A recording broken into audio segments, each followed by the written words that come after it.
Jaod bura ma Embakasi East Babu Owino kinyne ka idhi we thuolo gi rambun kata oyo. Babu ne ochwale doho ma Milimani bang' meko mare motudore gi ng'anyo mag Azimio la Umoja. Gwenge mamoko moriwo koda ka Makaluo bende josiasa gi jong'anyo mamoko ne otere doho kitudogi gi ketho mag bago ng'anyo. Jatend migawo mar arita Kithure Kindiki oyango ni ji 304 osemaki nikech ng'anyo mag ketho mwandu. Motelo ne chakruok mag ng'anyo mag Azimio nyoro tich adek, lipode ne okere malero ni jaod bura ma Embakasi East Babu Owino kod jo Azimio mamoko omaki. Menyo mar Babu osebedo kadhi nyime ka gikone nyoyangore ni notere tesendo bila ma Wang'uru mani Mwe kaunti ma Kirinyaga. Okine mage gi familia mare osebedo kamanye kendo gikone ne ochwale tesendo bila ma Nairobi area kapok otere doho ma Milimani.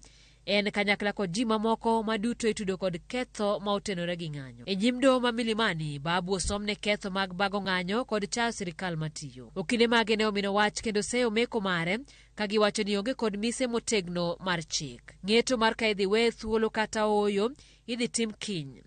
Babu gisani chwalo osuptal mondo mi otimne thieth. Jong'anyo mamoko moriwo koda ka jago ma nyinge Calvin Okoth kata Gaucho bende ne ochwale doho.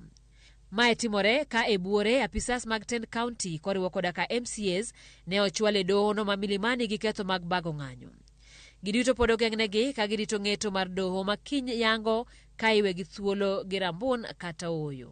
Komachielo spika ma Kilifi Teddy Mwambire kod jaod bura ma Kilifi South Ken Chonga ka achiel kod ji mamoko ariyo bende ochwale doho kuom bago ng'anyo ka gin bende kinyne ging'e ka iwe gi thuolo gi rambun kata oyo. Gisani ogeng'negi e jela ma Shimo la Tewa. Achija bich manyo maki e kaunti ma Kisii we thuolo kod rambun ma Sh20,000 ng'ato ka ng'ato. To e kaunti ma Siaya, ywaruok mapek nomuoche kido bila kod jong'anyo e nyim doho ma Siaya e wi achija 4 kamoting'o MCA ma Siaya Township James Obiero Otare mane omaki. Otare we thuolo gi rambun ma Sh100,000 ka orito dok e doho kendo tarik 24 dweni. Jatend mogiki machon Maina Njenga, MCA Makagan Hamilton Odhiambo gin ma kuom jotelo mapok ochopo e nyim doho.